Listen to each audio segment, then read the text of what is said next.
Nation. Let's go, baby. We are 48 hours away. Can't wait, man. I've been waiting for Saturday since last Saturday. The weeks are just getting longer, it feels That's what it's going to be like all season. Yep. What's up, chat? We're presented by Illegal Pete's, everyone's go-to spot for burritos, buddies, and beers. We've got a very special guest today. Yes, we do. We are very lucky to have on the man who currently sits in 5th place all time for yards in a debut. My guy, Scotty McKnight. What's going on, Scotty? How are we doing? Thanks for having me on. That was a fun one to wake up to on Monday. I had like 10 different texts, and they're like, showing me the screenshot of it. I'm like, I like that I didn't know that I held this record because it made it way easier to realize, now I'm 5th place in that category. Of course, Scotty went for like 106 yards against CSU. That was the previous record. Mm-hmm. And then Dylan, Zay, Jimmy, and Travis all eclipsed that the other day. But if you don't know who Scotty McKnight is, that is not the best record next to his name. He left the school all-time leader in receptions, all-time leader in receiving touchdowns, and also just the 6th player in NCAA history to have a catch in every single game of his career without missing a single game to injury. That's an amazing 49 straight games with a catch through his career. It was quite the ride. I'll say that. I mean, I appreciate you guys having me on. I'm so excited about this team. Obviously, anyone that's come through Colorado, there's a certain amount of emotional connection to the city of Boulder, to the fan base, to the program, and you want to see them succeed. So to see it on a national stage with someone like Coach Sanders and just what they were able to do as a team, that mindset, how disciplined they were, couldn't be more excited as a Buff fan, Scotty, we've got Nebraska coming up this week. A lot of talk about hate week. Coach Prime said it's personal, and I want to ask you, how is this rivalry personal to you? It's pretty interesting because I've seen some of the stuff that Coach has put out, and much like probably a lot of guys on the team, like you don't understand how personal it is until you're kind of in the mix. And for me, it took some of the past, CU Buff legends to kind of educate me, being from California, on what the rivalry, what it really meant. Taking me through like the Big Eight, and it was Coach Hagan and Alfred Williams and Matt Russell, and those guys would come back and talk to the team, and you started to realize just how deep rooted and historical this rivalry was. My first personal test was in 2007, and being from Southern California, it was my first time playing in the snow. So I'm like, how thick can we get these sleeves? Like, can we get them? But it ended up being like a shootout. I think we won like 65-51. Yep. Thanksgiving, Boulder was like just electric. So I saw that side of it from seeing the success in the rivalry and how that felt.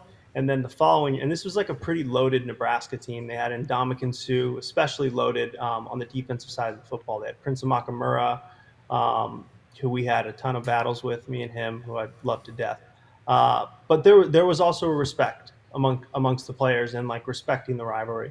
So the following year in 2008, we traveled up to Lincoln, and this is no slight on Lincoln, but it's not where I'd choose to spend my Thanksgiving if I could. And that is a slight on Lincoln, and we like that. Yeah. I think we lost on like a 59-yard field goal with, and it made us not bowl eligible that year. And that stadium was really, really electric. When you walk out of the tunnel, their fans are like right on top of you. I remember one of our guys, I think it was Cody Crawford or something, like he got grabbed and pulled from one of the fans. Like it was the fan involvement, and you'll see it too. Like they'll show up in Boulder this weekend. Like Nebraska fans get very heated. Obviously, as a Colorado guy, like I think we have the best fans in the country. So I think that adds an element to it. It's the history behind it, kind of those back and forth moments, and then just like the fans that are going to be hyped up to see the game. So I'm super excited to see this era, this team, kind of put their stamp on the rivalry game. You mentioned it a little bit, but I call that game from your freshman year the other score. Because obviously 62-36 is the one that stands out to everyone. But like in my lifetime, the other most iconic game is 65-51. And I was looking back on it, and like that was one of the craziest football games I've ever seen. I think you guys were down 35-24 at the half and then scored 35 straight points after that. And it was like a blowout. They scored a garbage time touchdown to even make it 65-51, but 35 straight. Jimmy Smith had a pick six. You had a touchdown in that game. You and Cody were both freshmen. That was a crazy football game. It really was, and we knew they were, like I said, especially on defense that year. We just knew they had a lot of really, really talented players. And hats off to, I believe it was Mark Helfrich was our offensive coordinator at the time, but he implemented like an entirely new element to our offense prior to that game. So we had like a fly sweep receiver that basically created a different option that their defense had to look at. That's implemented in a lot of offenses now, but it was pretty unique at the time. So it was pretty much like we shifted our game plan to spread them out a lot more. And it opened up things for Hugh, who went off today. A lot of the receivers got involved. Like Patrick Williams had some big catches. Dusty Sprague had a huge catch on, I believe, was it a trick play? Like a reverse pass? Yes, something like that. I remember what you're talking about. He also he scored on a reverse. Yeah. I saw Dusty this spring at the spring game. So I think like the way that we were able to kind of offensively execute against such a strong defense. And then Jimmy is like, Jimmy was one of my favorite people, and to this day still is. He's hilarious. And from the time he stepped foot on campus, he was like, I'm going to be a first-round pick. Like, no question. Even when he wasn't really a starter his freshman year, I'm going to be a first-round pick. And then by that game, for him to make a play that was so substantial, return it for a touchdown, then I think it was Lionel Harris had a pick the next drive. It was like, okay, we're firing all on the same right cylinder at this point. In the biggest game on Thanksgiving on national TV against our rival. So that's like why you play the sport, with your brothers. And that one was both teams came in 5-7, so only one was going to be bowl eligible. Like you said, Jimmy had the pick six. Very next offensive play, interception. Hugh scores a couple plays later. Very next offensive possession, 3-and-out, blocked punt. Hugh scores. It was just like the wave was insane. That was a good one. Yeah, I was a fan of that one. That was a celebrate in Boulder kind of night. Scotty, there's a lot of new players, a lot of new coaches on this team. If you could speak to them, what is something you'd like them to know about this rivalry before they play the game? I would just kind of piggyback on what Coach is saying, and really like I can't say how much I respect Coach Sanders and really the mindset that he's instilling in this players, and it's palpable, and you can see it in how they play the game, and it's his entire staff as well. I thought Sean Lewis did a phenomenal job. The fact that they have so many new guys on this team and a new coaching staff, and they were able to be that disciplined and that efficient across the board. It speaks volumes to the way that they're being coached and mentored. And you can tell Coach really does care about the players. Like, he's a player's coach across the board. And he gets guys to believe. So in a situation like this, where it's a rivalry game, all of these guys have experienced rivalry games in the past, right? And there's always an introduction to them in some capacity. I think the portal makes it interesting, like the current landscape, because there is a lot of moving around. So you're not at the same school as much as you would be in the past. But you've experienced them growing up with the team down the street. You've experienced them in high school. So this one's just heightened because of the history. So I think, I don't have any advice for the team beyond keep doing what you're doing. And it's really about, I'd say, the people outside of it that have been there before you, that it means a lot to us. This game means a lot to us because we have lived through those moments that you're about to experience. And it does feel good when you get a W against Does feel good. One of the people that I was actually hoping to have on this week, he's not in town right now, but he's still involved with the program, and you had a lot of experience with him, is Brian Cabral. And you were part of the team when he was the interim head coach.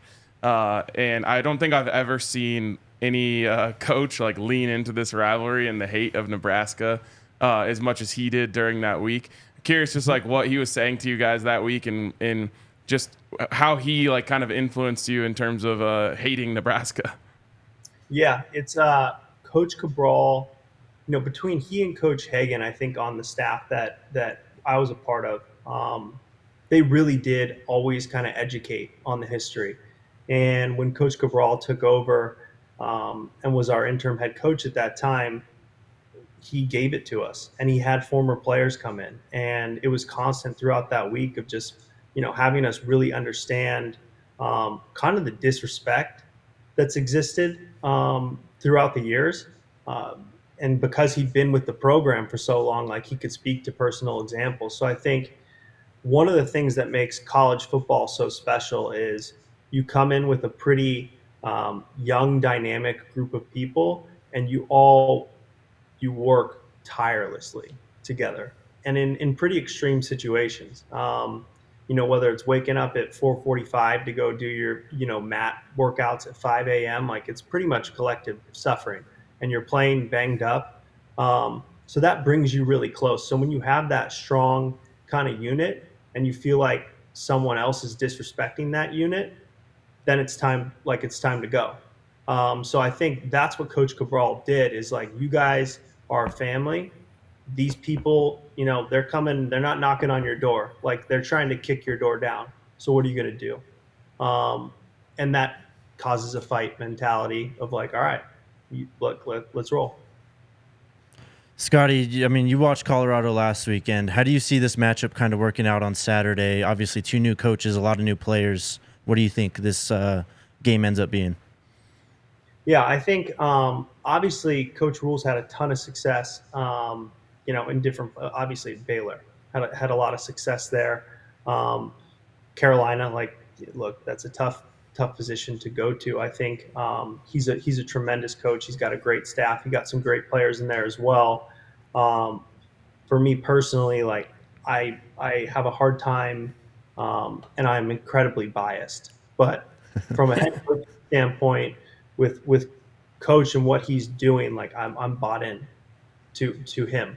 So I know he's going to have these guys ready, and it's really just like, as stupid as this sounds, it's taking each play one at a time and being as efficient as they were against TCU. Like, if you're not hurting yourself, if you're disciplined, if you don't have penalties, if you're taking advantage of mismatches, like I saw multiple times against TCU where they outnumbered TCU in terms of scheme, and they'd get, Dylan in the flat or whatever it would be when he scored. Like, they just did a good job of moving people around, and that takes discipline to understand shifts, motions, creating those mismatches. And it's more difficult too in a hostile environment, right? Now, I do think Colorado, when I've been there, the fans understand like when to chill when you're on offense, or when to be loud on defense. But in that back pocket of the Dow Ward end zone, that's the away section. That's where Nebraska's kind of like strong footprint is going to be. So it's okay, how do we really stay focused on what we're trying to accomplish each play from an execution standpoint and take advantage of mismatches? And I think Shedeur, he shut a lot of people up. Yeah, he did. And I love that. Because he was so good, and you could tell him, like, going through his progressions, going through his reads, command of the offense, making every throw. He really drives that ship, and it's cool to see him and his dad driving that ship. So I think his play is going to be critical. But if it's anything like last week and what we've seen, like, there's no stage too big for him. I think that runs in the bloodline, and then there's an outlier named Travis Hunter. Like, he is more than advertised, I'd say. His ability to take that volume of snaps and be, a critical game breaker on each side of the football, shutting people down, locking people down, allowing them to give certain looks on defense. It's like when we were in New York, like we had Revis and Cromartie. We were able to do a lot of things defensively because we could put those guys on islands. So I think having a lockdown corner like him and then having him turn around and be a mismatch as an offensive weapon as well is like a cheat code. So taking advantage of that and spreading the ball out, like they did a really good job of creating mismatches and getting the ball to different guys, as obviously indicated by 4 guys breaking my debut record. I have to laugh, Scotty, because I was talking to Curtis Snyder yesterday about you, and he said he's the only non-quarterback that I've ever made do media like he was a quarterback. And your best friend's a quarterback, and you've done media, and you're giving us like very quarterback. You're giving us very quarterback answers. You're like, no disrespect to Nebraska, all due respect to Coach Rule. You're a quarterback in a wide receiver's body. Yeah, I mean, I think off the field, I've always kind of operated in that capacity. On the field, I was a completely different person. And I was able to make that separation, which I think any of my past teammates would speak to. Like once I stepped on the field, like it was business, and I was ready to fight for, from the time the bell started till the game ended. Like I was fighting every single play, and it was about respect. And it's probably because I felt slighted and I played with a chip on my shoulder because I was undersized and like people doubted me. So I was always out to prove like, okay, like keep doubting me. Yep. And I'll see you in the end zone. And I showed Nebraska that quite a few times in the end zone. Let's go. Last one from me. Do you have a favorite wide receiver on this team? I know it's early, but just in terms of the guys you were watching, was there anyone that you were like, man, I love the way that guy plays? Well, a lot of times when I was playing, I looked at guys with certain skills that I didn't have, and I was envious of them. So I'm like, man, you run so easily. It's really hard for me to run fast. But you like naturally you're fast. So guys like Travis, like I look at Travis and I'm like, that guy's the total package in terms of his athleticism and really being a polished receiver. Like he's not just an athlete out there. He's very nuanced. I think the guy who stood out the most from a receiver standpoint is Joey. Like Jimmy. Yep. Jimmy. He seemed just like, he's so fluid and and fast, and he possesses all those skills. So I think they're really dynamic in that they have a bunch of playmakers on that side of the football that are versatile. Like they're not limited where I probably lived in certain areas of like, okay, go find a spot, get open, catch the ball, try and get like as many yards as possible and don't die. These guys are like, catch the rock, make you miss, take it 80 to the crib. Yep. That's really exciting to watch. So it's exciting to watch the group, but I'd say, I like watching all of them. I'd say Shedeur is the funnest one for me to watch, to be honest. Yeah, he's different, man. Yeah, and I remember seeing his stuff when he was in high school and being a fan of him, like thinking he was one of the better recruits in the country. And then you don't quite know, right? Like that transition from high school to college. And I watched some of the stuff when he was at Jackson State. And when I saw him live at the spring game, that's when I was like, this dude is the real deal.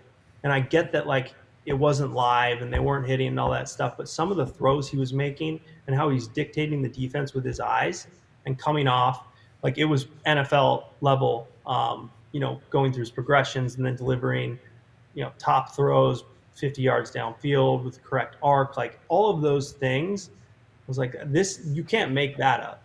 Like that's real. So he's probably the guy that I'm most excited to watch. So from a receiver, you asked me a receiver question, but I'm answering about a quarterback.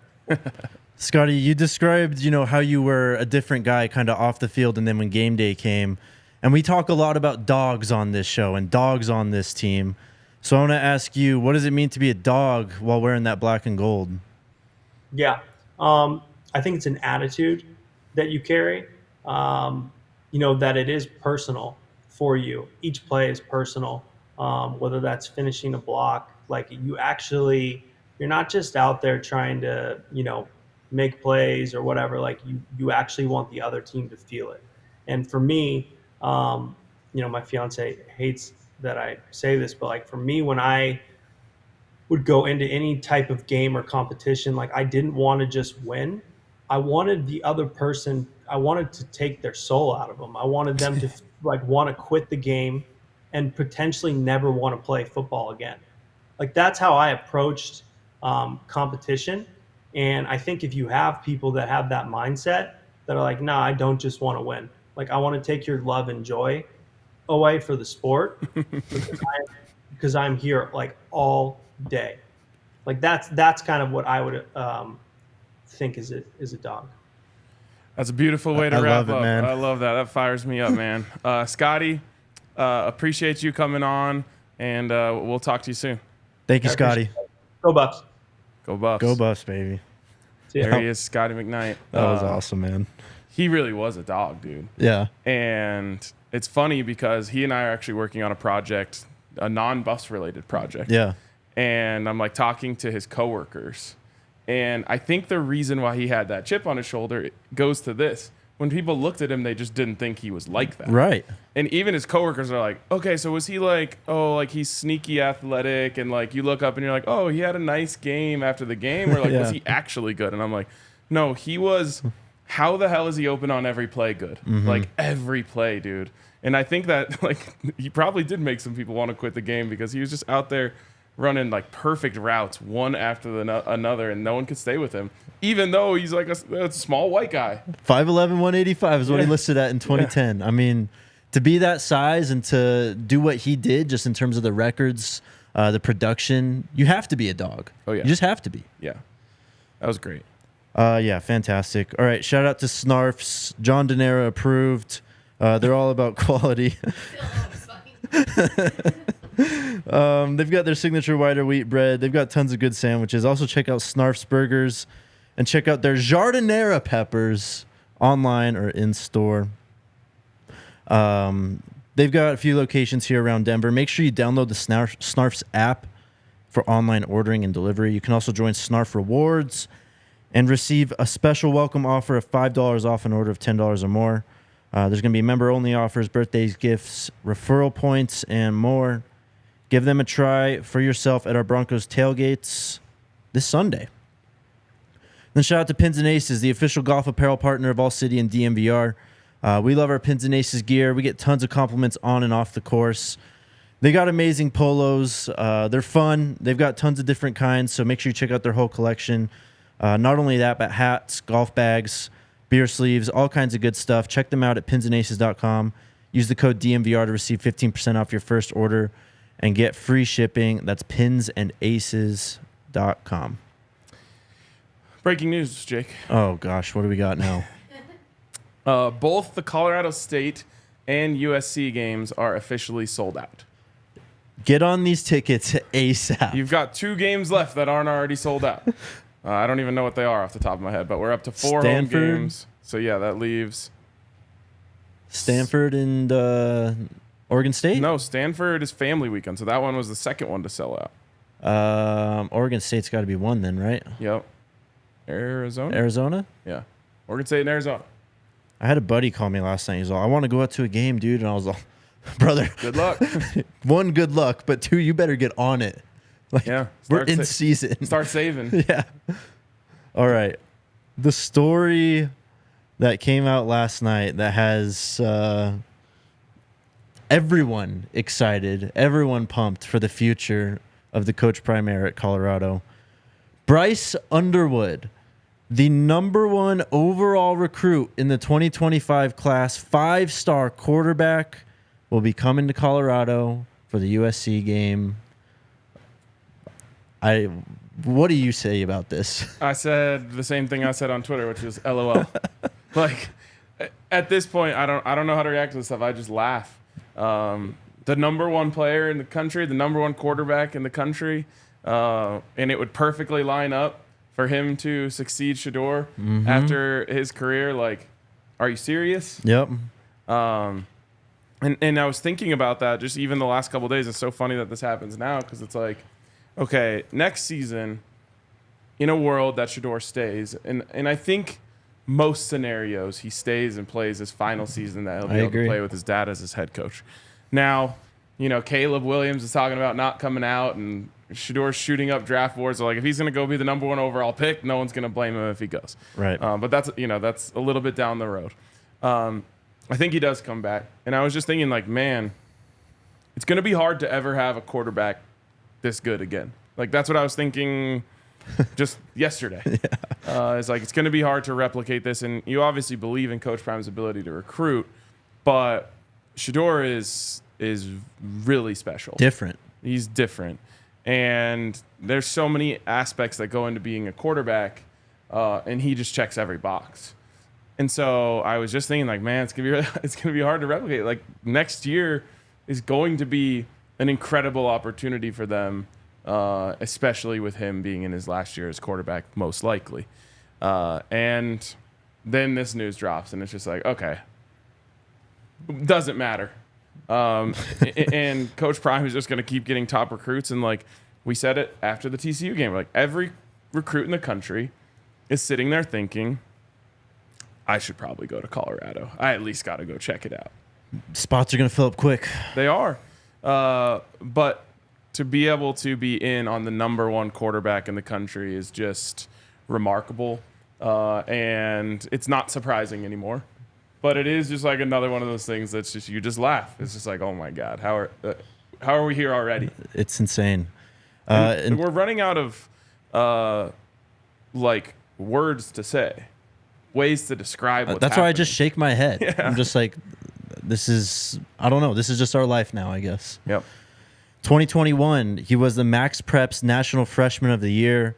He led Bellevue High School to a 13-1 record and a Michigan Division I state title, throwing for near 3,000 yards, 39 touchdowns, and 4 interceptions with 6 rushing touchdowns. What year was that? 2021, as like a true freshman. True freshman. Or what was the touchdown to interception?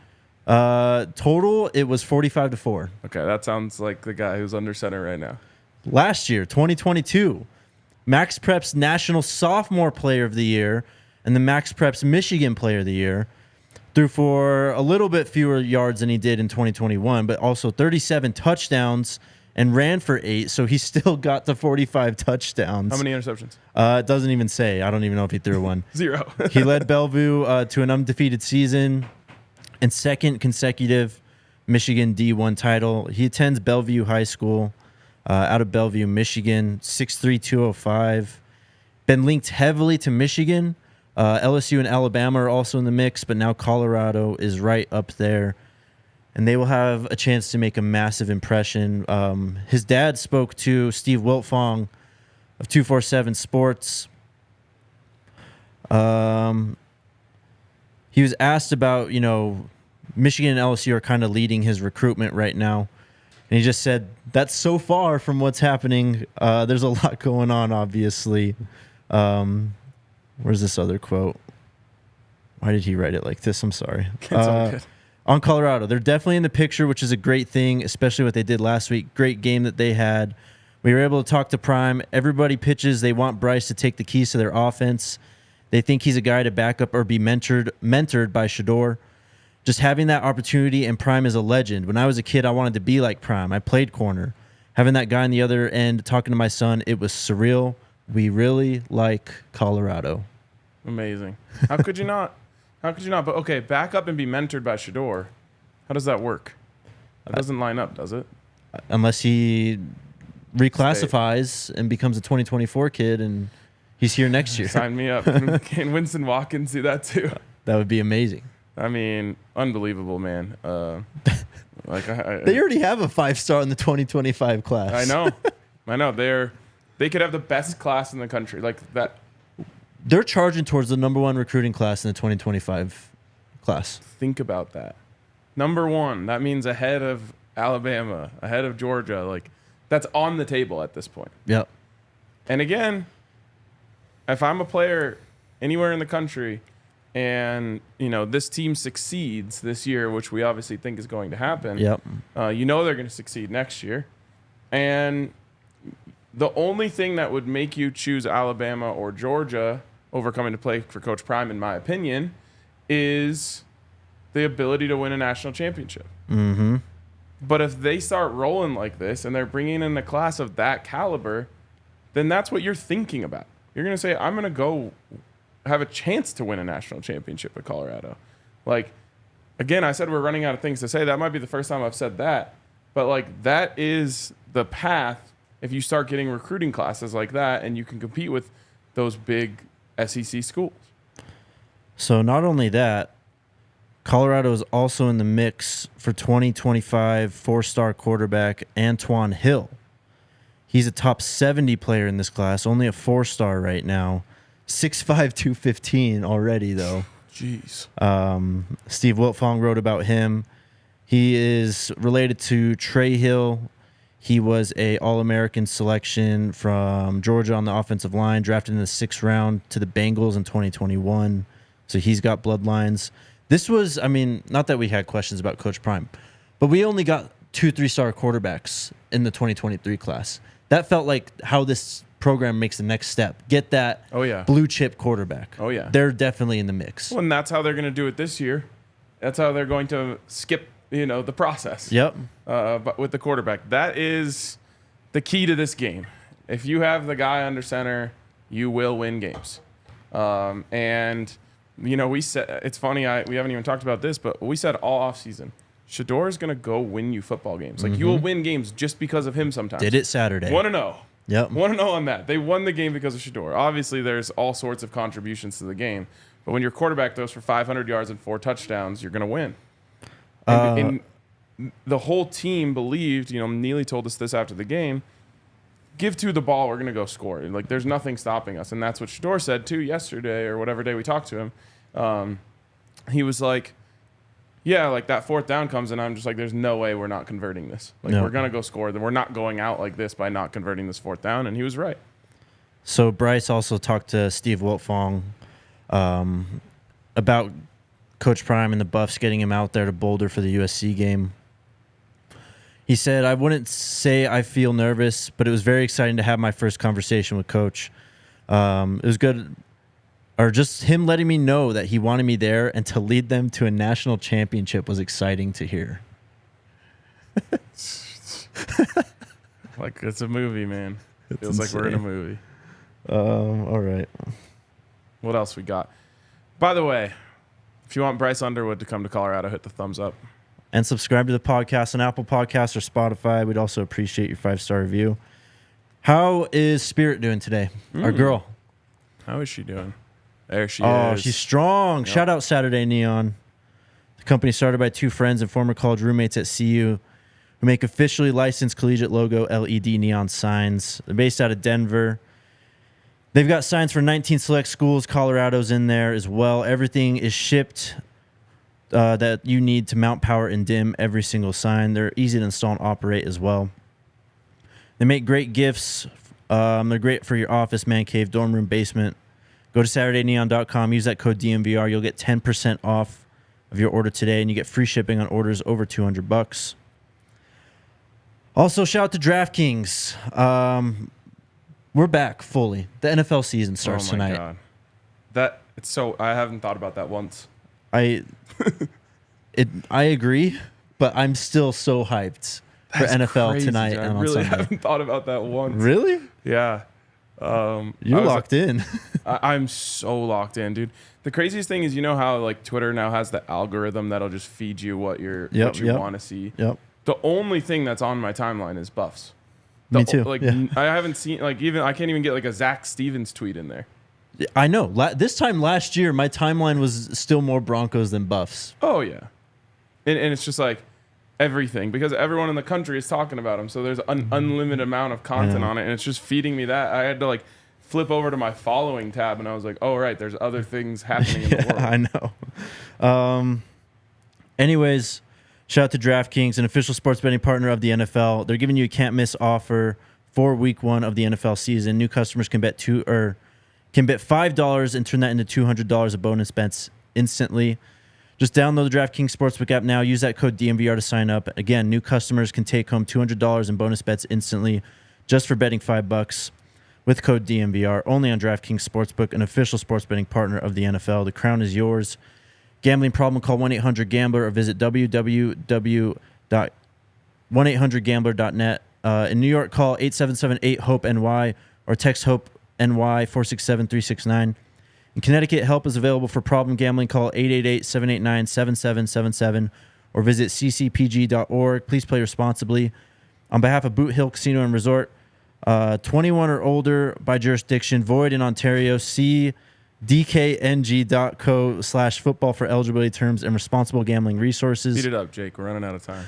Bonus bets expire 7 days after issuance. Eligibility and deposit restrictions apply. For our pick of the week. Ooh, DraftKings pick of the week? Colorado, -3 on Saturday over the Cornhuskers. Lock it in. It's virtual. I don't even know it's a virtual lock. It is. I think they're going to beat the shit out of this team. It's on the table. It's on the table, and I really think I've said it all week. There's one variable that has to go your way for that to happen, and it's stop the run. Stop the run, win by a lot. That is the formula of this game, in my opinion. If you don't stop the run, you're going to be in a dogfight, I have a feeling. And, Nebraska loses every close game, but you'll notice the games are usually close. Yep. And that is I'm trying to temper my expectations here because I don't want to put myself in a bad position, but they should win. They are the better football team by a lot, in my opinion, from what I've seen in one game from each team. Absolutely. I mean, the talent levels aren't even close. And to me, honestly, just win. I do not care what the score is. Just win. But it does feel like there are more paths to winning by a lot than there are paths to losing. I really feel like this game can go downhill very quickly for Nebraska. Well, of course, because they're so far the only thing they've demonstrated that they can do decently is run the football. So if it gets away from you and you have to throw, they are absolutely not built to do that at all. It's I don't know. Look at the Tennessee Titans, right? Right. It's okay, if you get Derrick Henry rolling, you get the defense on their heels, you're going to be in every game. The second that you go down 14-0 and you have to start throwing the rock, you can't be who you are anymore. It's margin of error.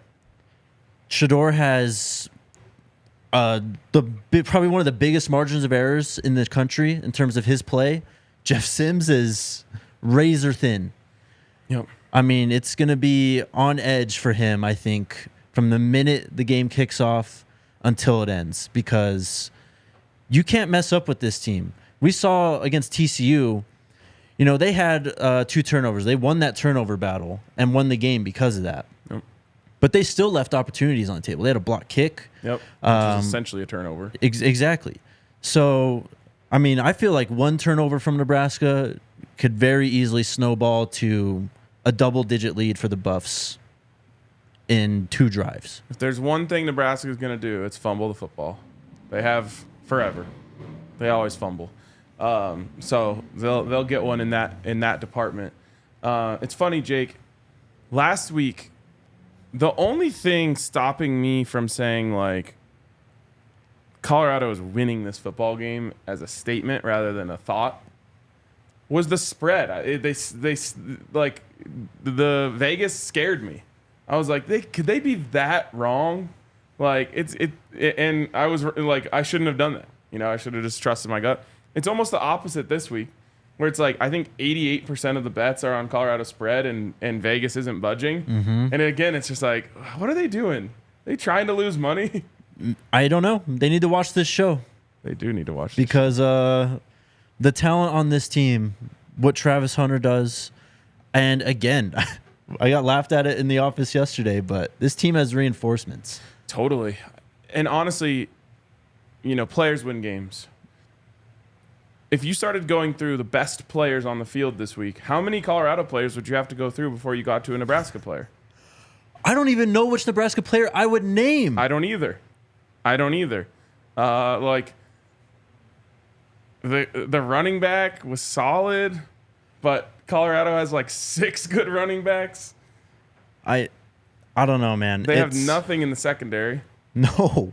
They couldn't guard I keep forgetting his name, but the Minnesota slot receiver.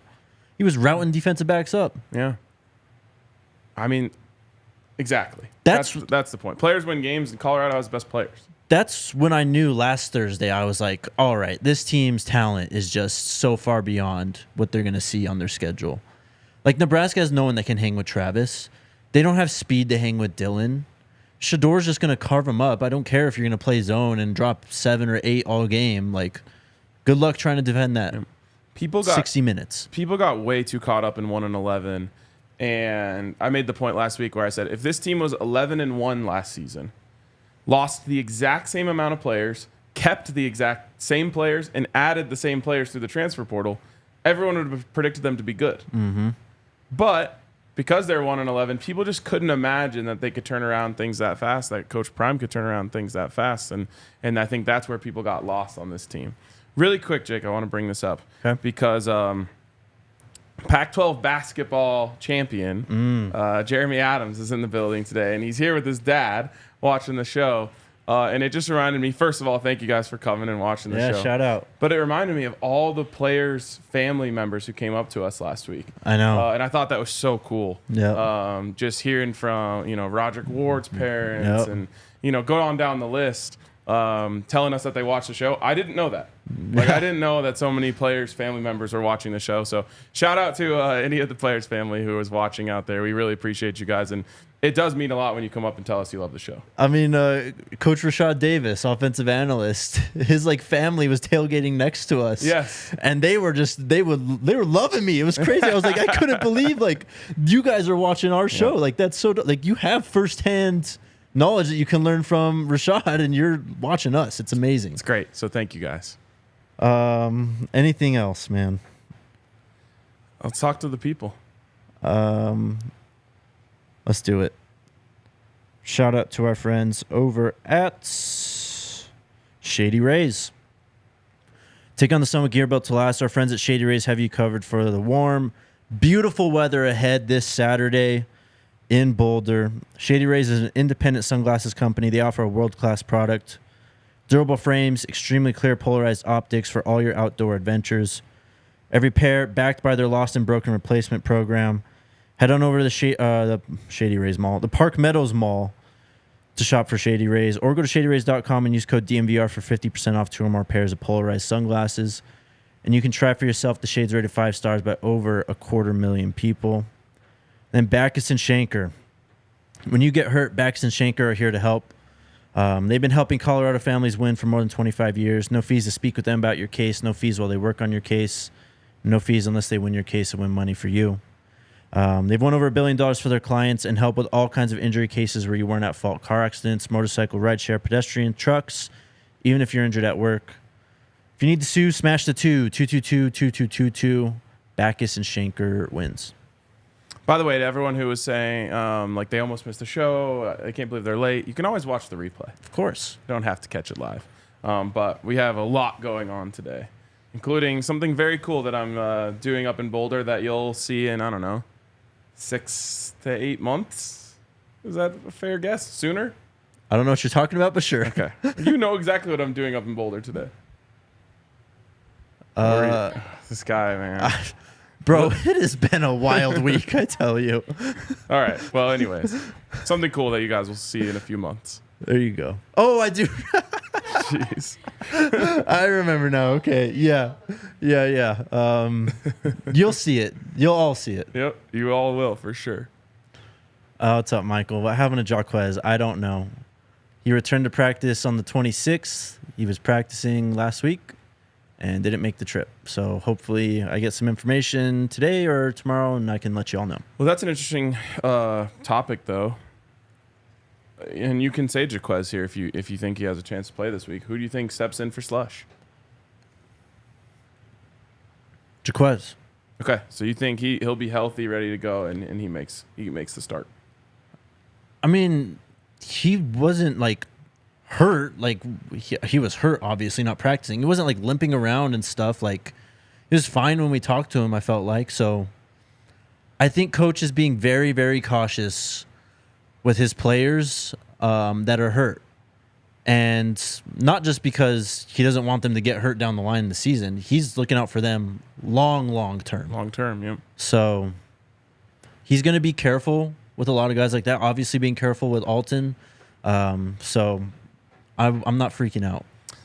I'm going to guess Cam. I think Cam steps in this week. The fact that he was out there, he didn't get a lot of burn last week, but he was out there on the last third down of the game. Which, of course, led to the fourth down stop from Slush. But Cam was out there on the last third down of the game, which tells me that they trust him. And it was that playoff rotation that we kind of talked about where it's like you're sticking with your main guys, but maybe Slush – I don't know exactly. Maybe Slush got a little hurt on the play before, comes out for a play. Yeah. Cam goes in. Yeah. And then Slush was like, screw it, I'm going back out there for this fourth down while he was banged up. But – I think they go to Cam. I think Cam has the most trust from Coach Prime, especially. Do you think we see like playoff rotation again? No, and I was just gonna say I think Rod Ward plays quite a bit, and it's just gonna be situational. Like he's a little better in coverage than Cam. Cam's a little better in the box. So whatever you're looking for. Yeah, I mean that was the most surprising part about last week's game. I thought. I mean we both said all offseason we felt like there'd be a lot of rotation, especially at safety. So just a little surprising to see that, but I understand, the kind of playoff lineup. Well, and Shiloh was balling, so he's not coming off. Yep, led the team in tackles. I don't know if he's gotten enough shine for that. No. And Coach Bartoloni said something really interesting yesterday about the wide receivers. And I think it just went to, like, the whole team, which was he was just like, we were getting man coverage and they were eating, so none of them were coming out. Right. And the defense is a little different, but it wasn't really on the secondary. Like Shiloh's making tackles, Trevor's making tackles. No one was getting cooked for sure from a cornerback perspective. So like I just think they were like, these guys are playing well, keep them out there. Another thing we didn't talk about too much last week, and not to go too off track, how impressively well conditioned this team was. My God. Because I felt like, we talk about a lot of rotation at those positions to keep people fresh. They were fresh without that, though, the whole game in Texas heat. Yeah. Coach Prime, for the 2 weeks before the game, told them they're only allowed to drink water and Gatorade. Yeah. And, heck, maybe it worked. Maybe, man. Prime secret stuff. I certainly didn't only drink water or Gatorade before that game, and I was dehydrated as hell. Yeah. Oh, man. Reyna. Welcome to Colorado. Massive jet lag, 15-hour time difference from Tokyo. Wow. Have to fix it before Saturday's game. See you guys at the tailgate. Cannot wait to meet you. That's incredible. Get some rest. Yeah, rest up. Angela, what's up? Will Nebraska's offense help the CU defense better defend this week? How fast is Sean Lewis and 2 going to run the O this week? Get the jet feel. As fast as the refs will let them. Yeah. I mean, that was the only thing that could slow them down last week. I mean, you heard Shedeur after the game. He said the tempo was cool. It could have been better. Yep. So they're still evolving. I know, and you think about like the advantage they had last week being so well conditioned at altitude, going down to sea level. Now it's like a reverse thing. Oh yeah. Whereas they're going to be very well conditioned, but Nebraska has no idea what they're in for with this altitude, and so they're like if you're able to, let's just say you go inside zone, Dylan Edwards pops one for 11 yards on the on the first play of the offense drive. You go up, bang, you're there. Little hook, Jimmy Horn turns, runs 8 yards, boom, you're up there. Like by play 4 or 5 of you doing that, making those guys run forward, run back, run forward, run back, their D line is gonna be completely gassed. That's one of the things we didn't talk about as to why Shedeur was getting so much time. And not to take anything away from the offensive line at all, because they have to be so well conditioned as well to keep up at this pace. But if you watch some of the rushes late in the drives, they're non-existent. Yep. Because those guys are so on their heels, they don't have any gas left in the tank to go rush the passer. Yep. And it'll be worse for Nebraska. No doubt. Any recruits coming to this game? Tons of them. I'm going to put together a list probably tonight. Let's go. Original. I haven't even had my breakfast yet. You guys owe me a breakfast quesadilla, but glad to be here. Breakfast quesadilla sounds fire. Appreciate you showing up, man. Appreciate everyone showing up in the early morning. Appreciate you showing up this early, Jake. It was a challenge, I tell you what. DD1, I asked this last time again. Are you guys worried about the linebackers' run defense? I've been worried since spring and the scrimmage after. Prime seemed worried too. Again, reinforcements are coming. Juju's probably going to play this week. Yep. We didn't see much of Demoy. It's a process, guys. It's a process. When is game day coming to Boulder? I've put my stamp on it. I'm calling it. There you go. Next week. Go look at the slate. There's not much to choose from for ESPN, and I know they want to catch this prime wave. Shagwellin's Way. DJ Khaled, another one. Love it. I assume that was in reference to Bryce Underwood. I think so. It could be in reference to a lot of things. Anything. At this point. 406 goalie. Can we start talking about the fact that Coach Prime might be sticking around if we are in the Natty Talk each year? What more could he want? I 100% agree. That's the only thing that I think would push him is, if he feels like he couldn't get the level of player here to win the national championship and an SEC school comes calling, like, to me, that's what would cause him to think about it. Mm-hmm. But if he starts getting the top recruits in the country, especially in the interior, he's always going to get them at corner. Yep. I think that the success that Shedeur is going to have is going to get them a quarterback. Look at, for example, like Ohio State. Because of the success that Ryan Day has had, they're just going to constantly roll in. They recruit themselves, yes, they're going to constantly roll in another great quarterback. And a little bit of momentum on that trail. If you get Bryce Underwood, then it's just like over. Yep. And so if he's able to get those interior guys to come to Boulder, to come to Colorado, at a level that like Georgia and Alabama are getting, then I don't think he would have any reason to leave. Yep. Other than, they are somehow dumb enough to not back up the Brinks truck for him. But exactly. They've figured that out already. He said after the game on Saturday, I'm about to get real comfortable. Yeah. About to get real comfortable. Yes, he is. Josh, will the attendance record be broken on Saturday? Here's the thing. They put less seats in the stadium when they put in the Champion Center. So I think it used to be like 53. Now it's down to like 51. They'll definitely go over, but it'll be hard to set the attendance record. What I'm aiming at is the first season in Colorado history, which is crazy to say. I think Ted, our guy, can check me on this if I'm wrong. But I think it could be the first season in Colorado history that they sell out every game. Insane. They've had some great seasons. For whatever reason, maybe you play a weak opponent early and it doesn't happen. That's not happening. The 2 out-of-conference home games are your 2 rivals. They're already sold out. Yep. And if they keep rolling, they're going to sell everything out. So maybe if it's not the first, it'll be like the 3rd or 2nd.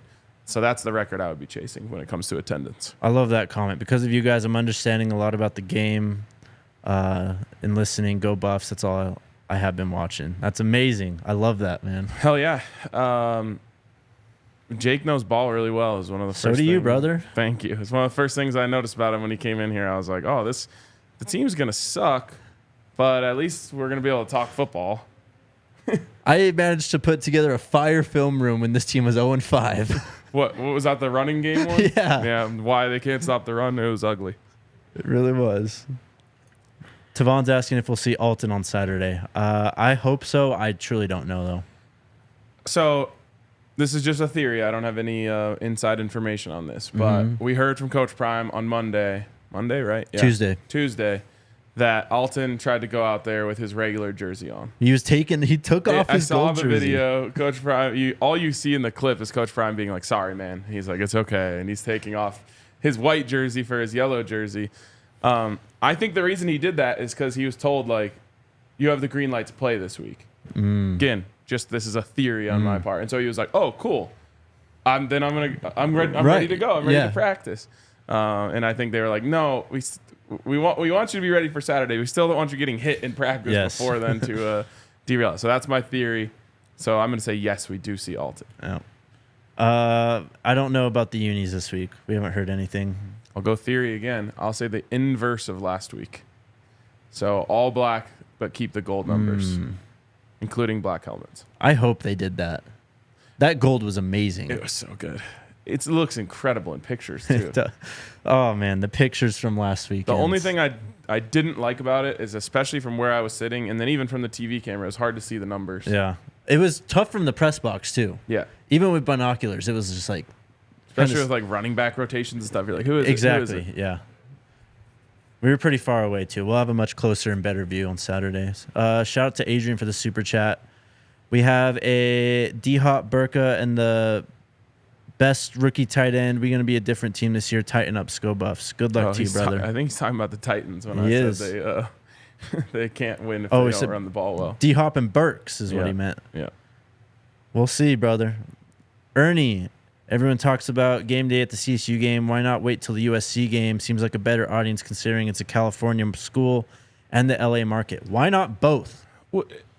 Why not wait again? And like I said, ESPN is kicking themselves right now because Fox got both of these games. Mm-hmm. I don't know. Did ESPN have was that ABC ESPN that had the Sunday night game?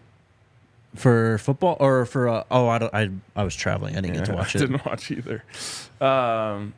Anyways, like they're looking at what's going on. Yeah. They're looking at every highlight on social media has a little Fox thing in the corner, and they're saying, "Man, we missed the boat on this, but let's take the first opportunity we can get to hop on."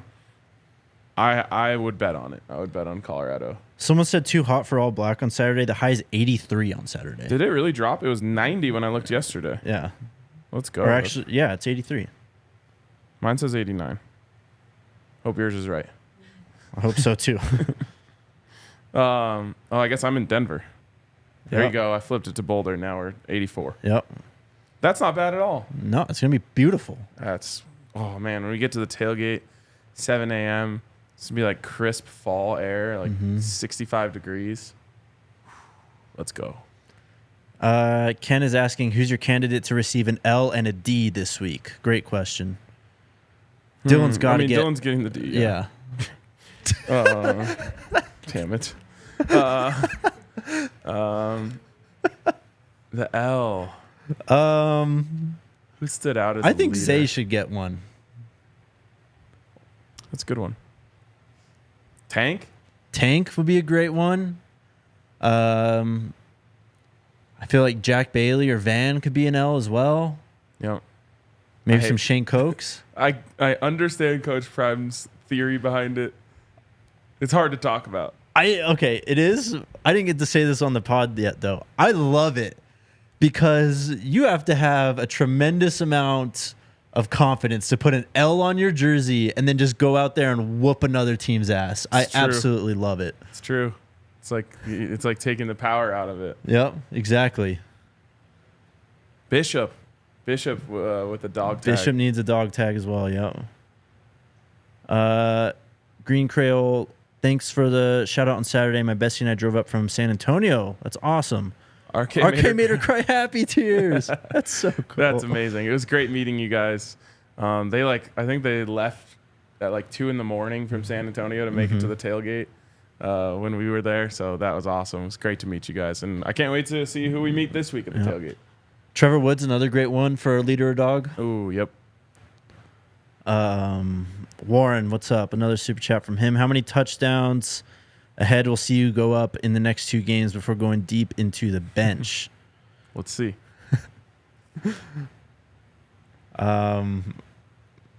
I think that there's a potential that when you combine the next 2 weeks, they outscore their opponents by 80 points. Oh my God.